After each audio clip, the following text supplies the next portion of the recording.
Let's go. We are here with one of our newest best-selling authors in the house of the book, Punchlines to Profit, Megan Nager. And I'm so excited for you to be on the show and for us to talk about comedy, business, and branding. And so, welcome to the show, Megan. Thank you so much. Thank you for having me. I'm very excited to be here. I've listened to your podcast before and I love it. So honored to be here.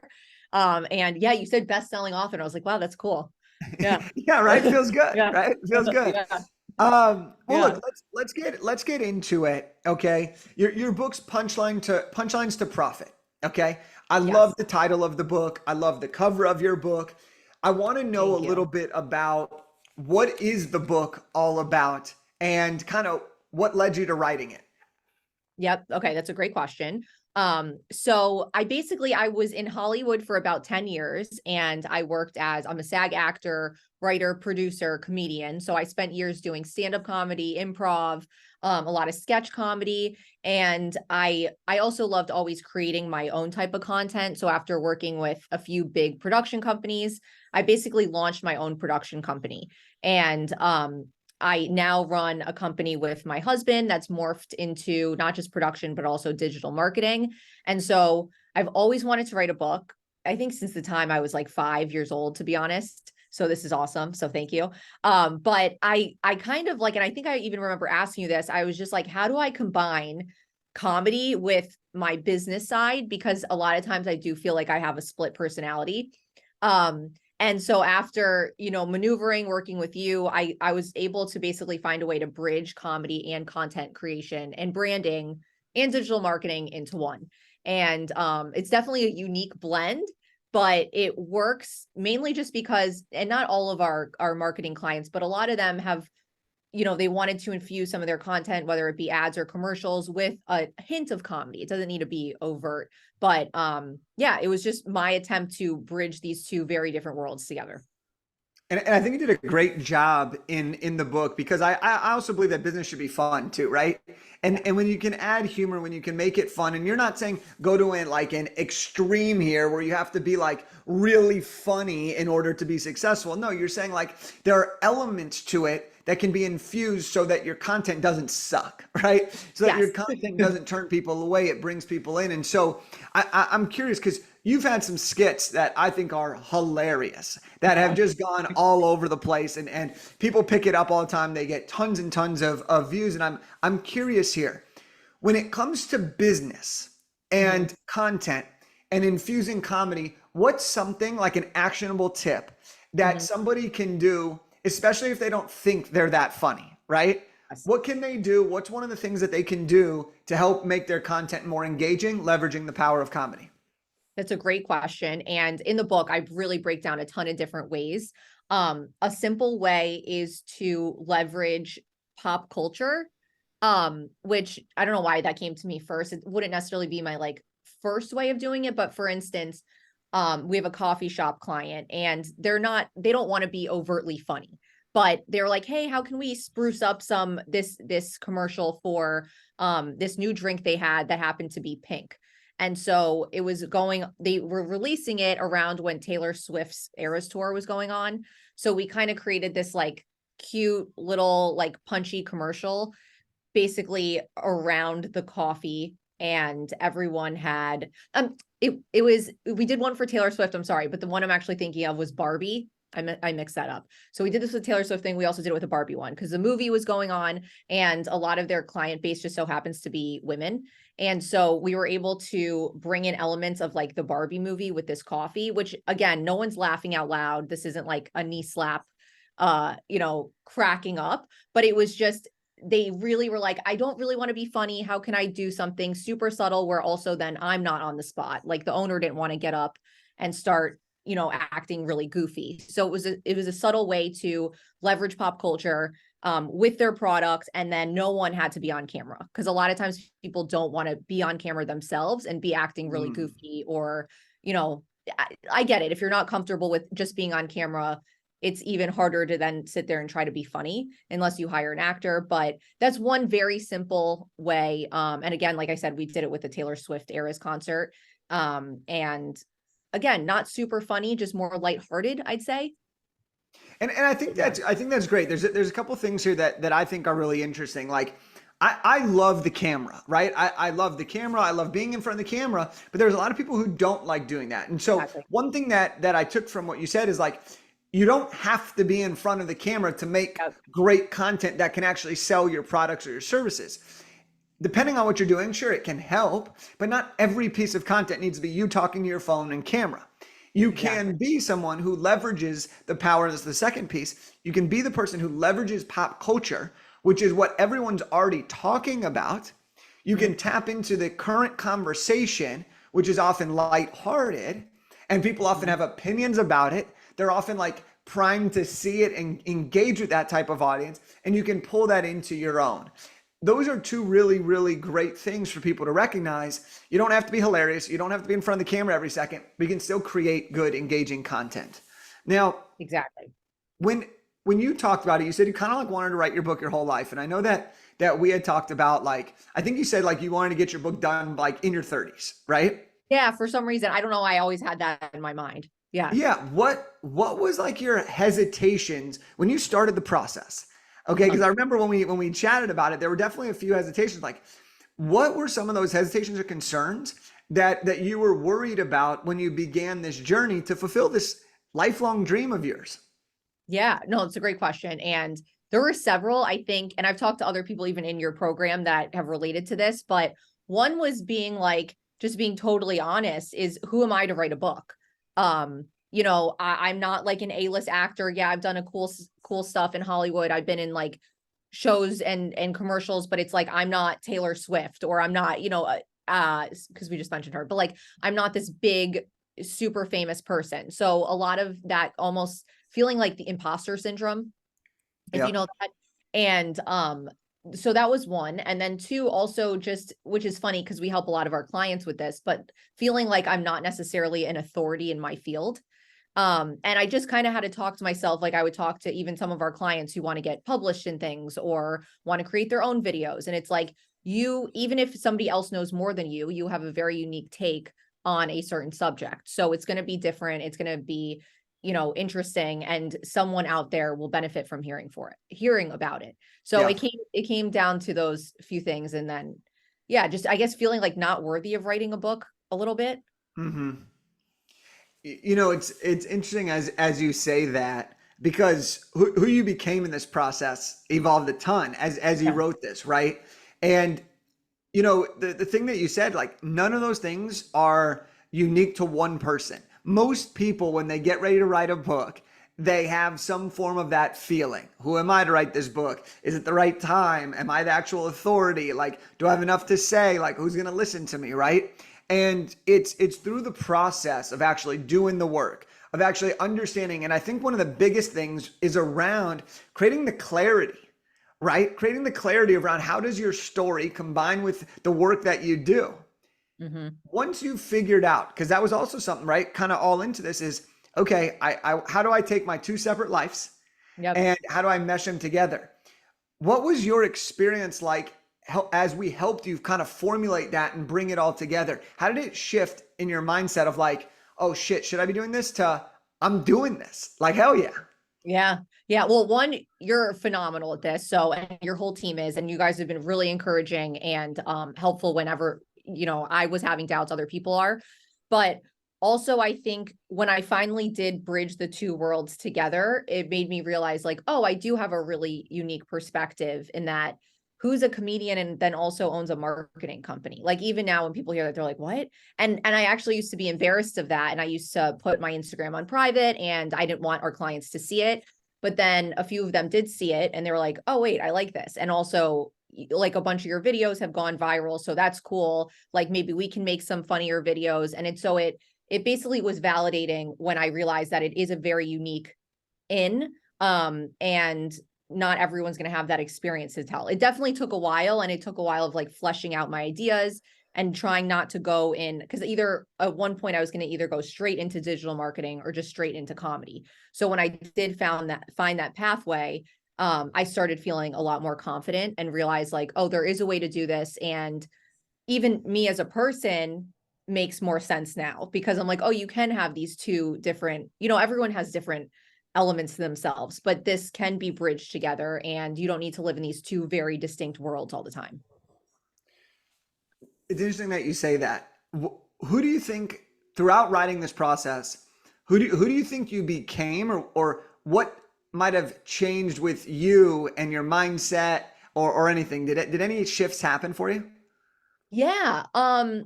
It almost took me in more of like, um, embracing more of the business side of me that I think comes actually more naturally. And I just kind of had tossed it aside because I live just in the acting comedy world. And so kind of leveling up my entrepreneurial side and like taking it more seriously, and then also even creating content for our business. Whereas like I was just making comedy sketches, and now, we started a YouTube channel and I'm filming every week for it. And I'm sharing marketing knowledge and branding knowledge. Whereas before, I didn't think I should have done any of that. And I was like, who wants to hear from me?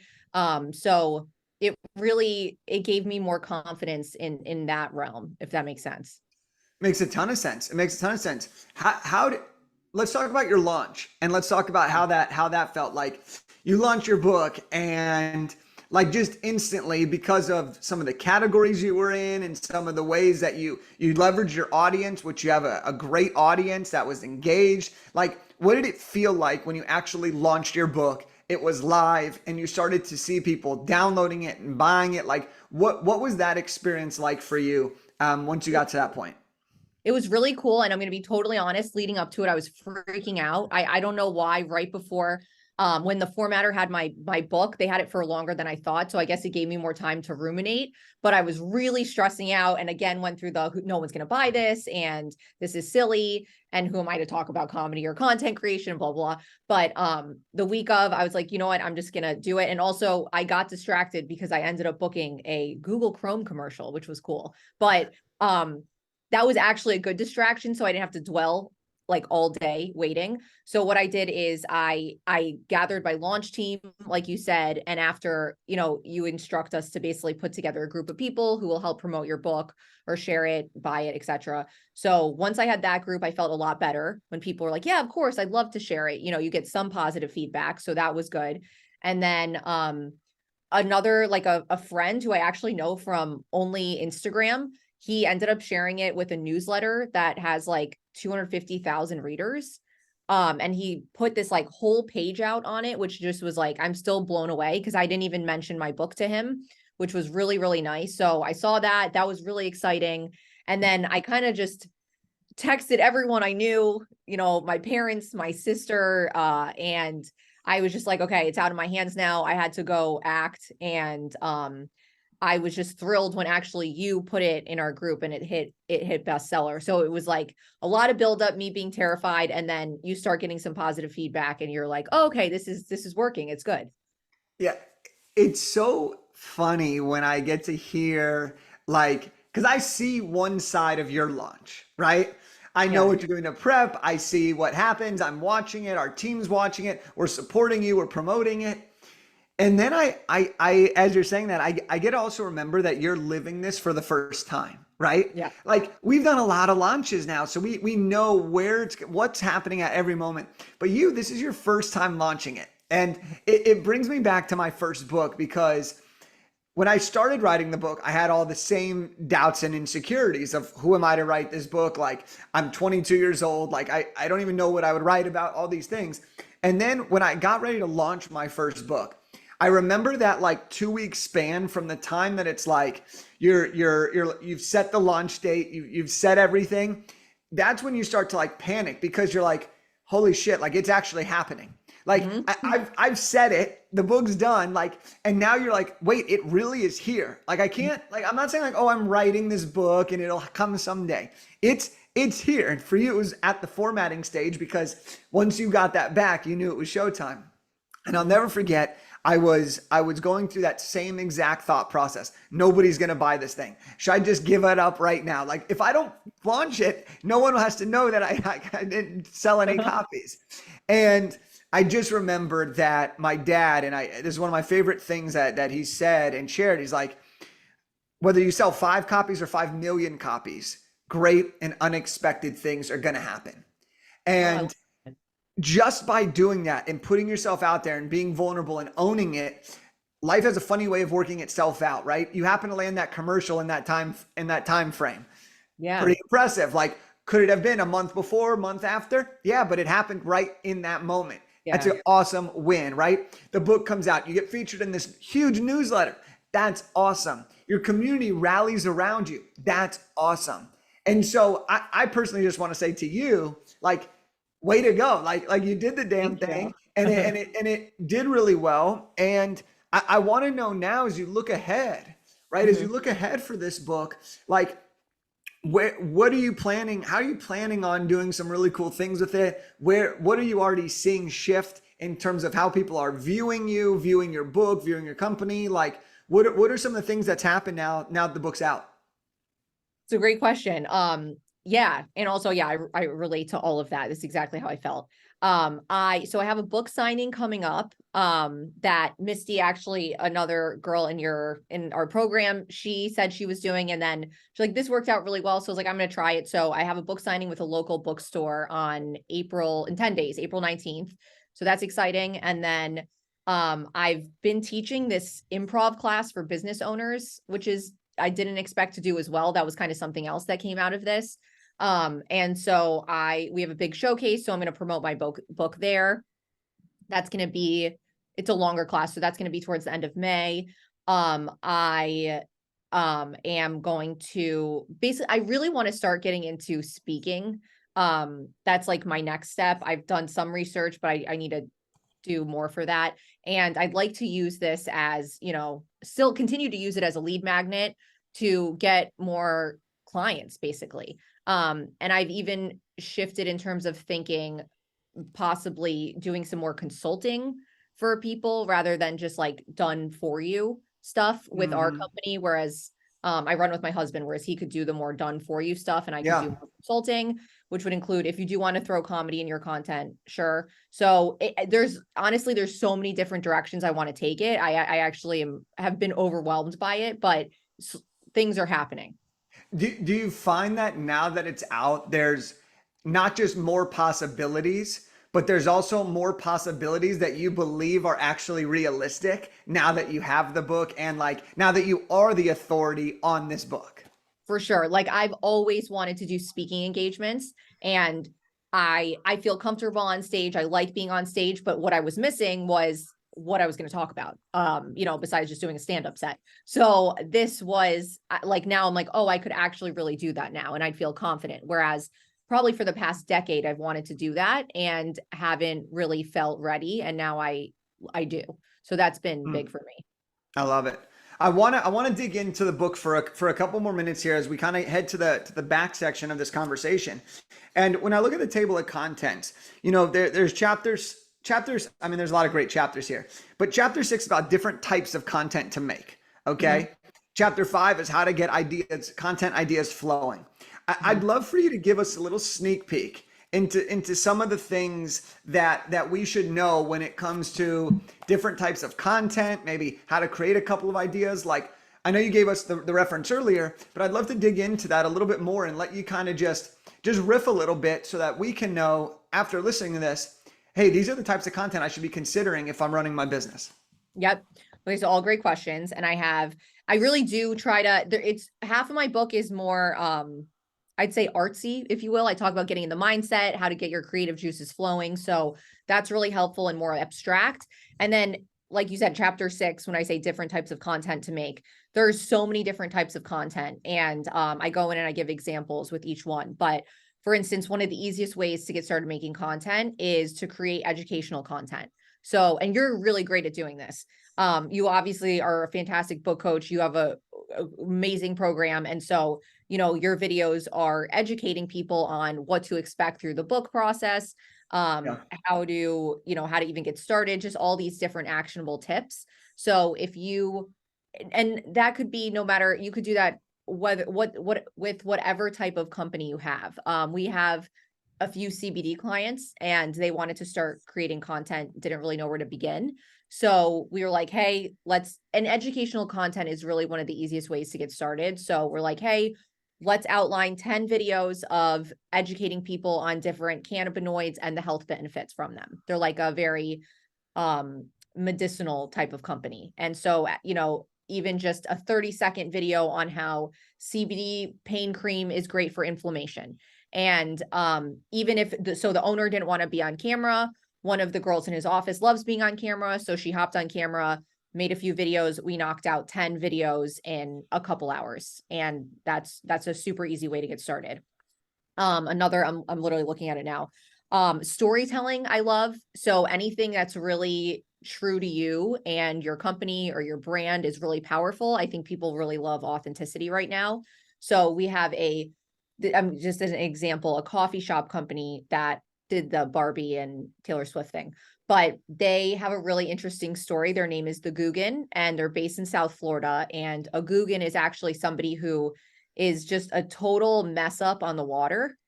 And the way the coffee shop was created is that they, the husband and wife bought a boat, and it literally immediately capsized. Like the first time they took it out, like just everything possible could have gone wrong. They did everything wrong.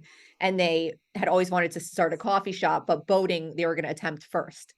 So they were like, you know what, scrap the boating. We're doing the coffee shop. And they named the coffee shop the Guggen. And so inside it's all nautical themed. All the videos we make for them are very nautical themed. Their drinks are sometimes nautical. And so we just had them tell their story, which they told us when we first started working with them. And we're like, this is amazing. Well, you need to share this. And they're like, oh, nobody cares about that. But it's a great story, and it's super unique. No other coffee shop is going to have that story. So anything super personal about why you started your brand or business is really great.